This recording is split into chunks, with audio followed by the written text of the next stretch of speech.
Berlin சர்வதேச திரைப்பட விழாவில் சூரியின் கொட்டுக்காளி. ஐரோப்பாவின் முன்னோடியான திரைப்பட விழா எனும் பெருமைக்குரிய பெர்லின் சர்வதேச திரைப்பட விழாவில் கொட்டுக்காளி படம் திரையிடப்பட்டது.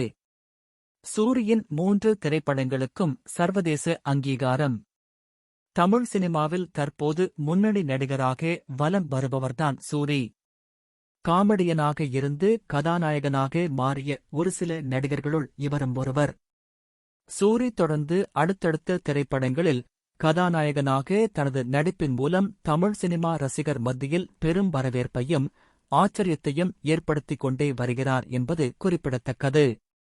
சினிமா மீது சூரிக்கு இருந்த அளவற்ற ஆர்வத்தின் காரணமாக சொந்த ஊரான மதுரையை விட்டுச் சென்னைக்கு வந்தார்.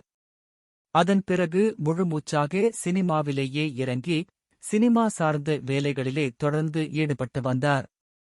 அடுத்தபடியாக திரைப்படங்களில் சின்ன சின்ன கதாபாத்திரங்களிலும் நடிக்கத் துவங்கிய இவர் சங்கமம் திரைப்படத்தில் இடம்பெற்றுள்ள பாடல் ஒன்றில் சில நொடிகள் திரையில் தோன்றியிருக்கிறார். அதேபோல வின்னர், தீபாவளி போன்ற படங்களில் ஒரு சில காட்சிகளிலும் சின்னத்திரையில் குறுகிய வேடங்களிலும் நடித்துள்ளார். சினிமா துறையில் தொடர் முயற்சியில் முற்றிலுமாக இறங்கிய சூரிக்கு அவரது கடின உழைப்புக்கான பரிசாக இயக்குனர் சுசீந்திரனின் வெண்ணிலா கபடி குழு என்ற திரைப்படத்தில் காமெடியனாக நடிப்பதற்கான வாய்ப்பு கிடைத்துள்ளது. அத்திரைப்படத்தில் பரோட்டாவை வைத்து அவர் செய்த சேட்டையைக் கண்டு சிரிக்காதோர் இருக்கவே முடியாது.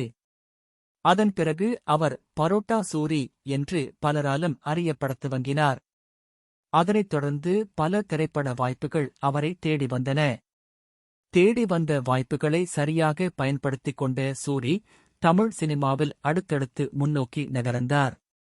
முன்னணி நடிகர்களான ரஜினி, சூர்யா, அஜித், விஜய், கார்த்தி, சிவகார்த்திகேயன் போன்ற நடிகர்களோடு இணைந்து காமெடியனாக நடித்து தனது நகைச்சுவை திறமையின் மூலம் ரசிகர்களை குலுங்க குலுங்க சிரிக்க வைத்திருக்கிறார் சூரி.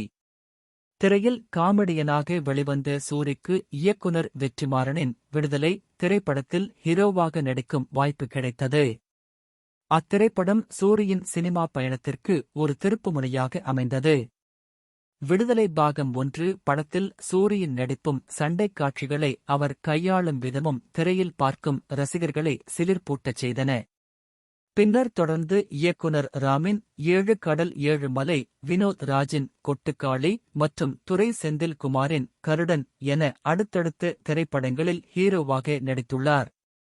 நடிகர் சூரியின் விடுதலை மற்றும் 7 கடல் 7 மலை என இவ்விரண்டு திரைப்படங்களும் 2024ஆம் ஆண்டுக்கான ரோட்டர்டாம் சர்வதேச திரைப்பட விழாவில் திரையிடப்பட்டன. அதே சமயத்தில் சிவகார்த்திகேயனின் தயாரிப்பில் சூரி நடித்துள்ள கொட்டுக்காளி திரைப்படம் பெர்லின் சர்வதேச திரைப்பட விழா 2024ற்கு தேர்வாகியுள்ளது. இது தொடர்பான செய்திகளும் மற்றும் புகைப்படங்களும் தற்போது இணையத்தில் வைரலாகி வருகின்றன.